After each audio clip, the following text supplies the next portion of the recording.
These are the Genocider series, bunch of weapons that has 6 stars and the first weapon ever that received a new weapon grade called Legendary, a weapon tier that was ranked between the Transcendence and Epic tier. To get all of these weapons, you're gonna need 2 types of decoder, which consists of unique decoder to get the first along with the second one.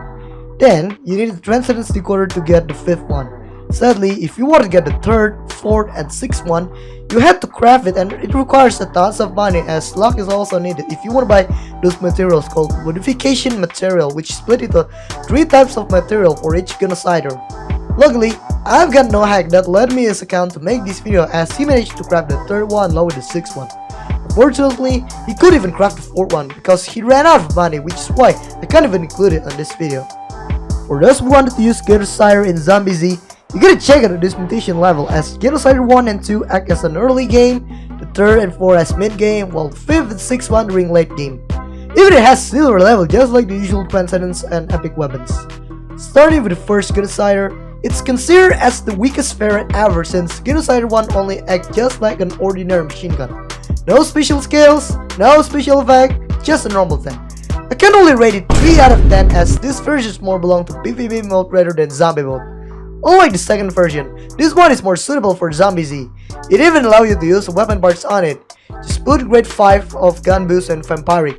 Don't ever use the grade 6, cause Genocider 2 was not for long-term use. This is the first Genocider that has a special skill called Genocider Tag, which automatically applies once you use the normal tag by just simply release it to unleash the Genocider Tag.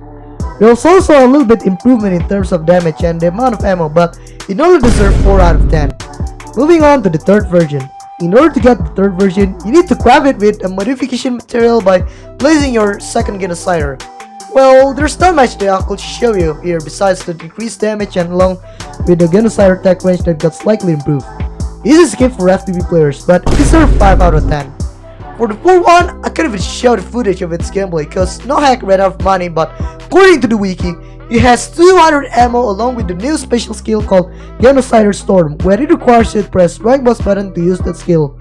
Since I don't have any experience with this weapon, I couldn't even rank this weapon, so we're just gonna leave it to you guys, especially Wells. Now we're just gonna head straight to the 5th one. This Genocider can be obtained through Transcendence Decor and was considered the best Genocider to be owned permanently for casual spanner or F2P. It took me 130 decors just to get this weapon. The same amount of decor just like how I got Ascalon back then. Since we skipped the 4th one, the only differences that I got on the wiki was just the damage improvement along with the Genocider Storm range. For the gameplay test, I'm gonna show it right here, starting from the zombie mode.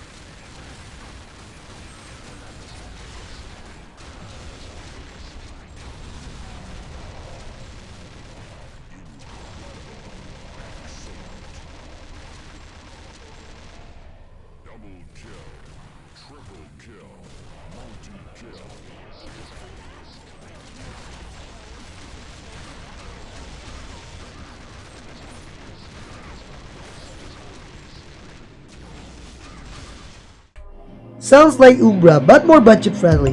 I wonder if Umbra will hate this or not, but Genocider 5 is completely worth for long-term use, especially on ZombieZ. For the Zombie Scenario 1, we can't test it random because I'd rather compare it with the 6th one to ensure the differences between the time spans. By the way, Genocider 5 deserves 8 out of 10 thanks to the reliability on both game mode. Finally, we're gonna analyze the 6th version of Genocider, that's also known as the ultimate version of this weapon. It was the first legendary weapon ever on this list.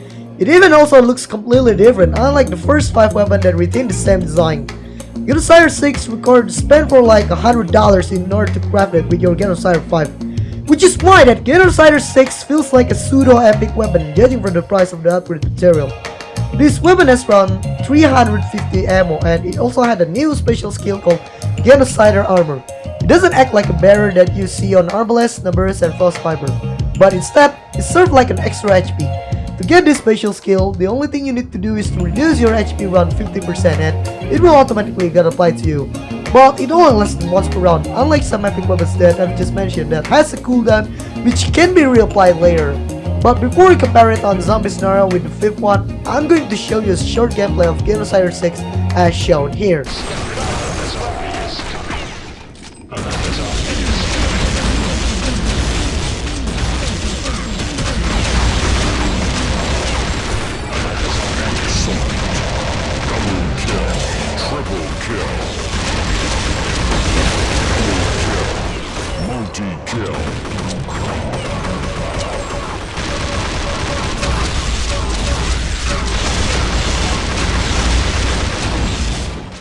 Well, what do you think? It's more satisfying than the 5th one, right? Now let's compare this weapon on zombie scenario with Genocider 5 in terms of times taken to destroy obstacle and killing a boss.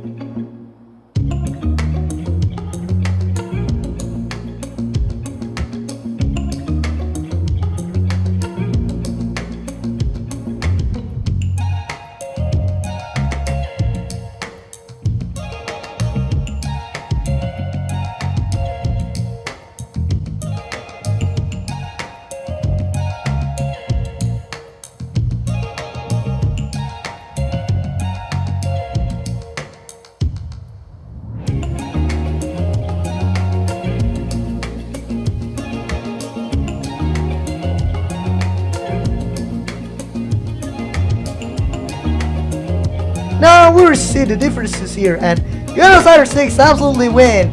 It easily outshined the 5th one in every aspect, making it the best Genocider ever. But still, it's not worth to get this weapon if you have to be your low spender just like me, as you'll rarely stick to the 5th one.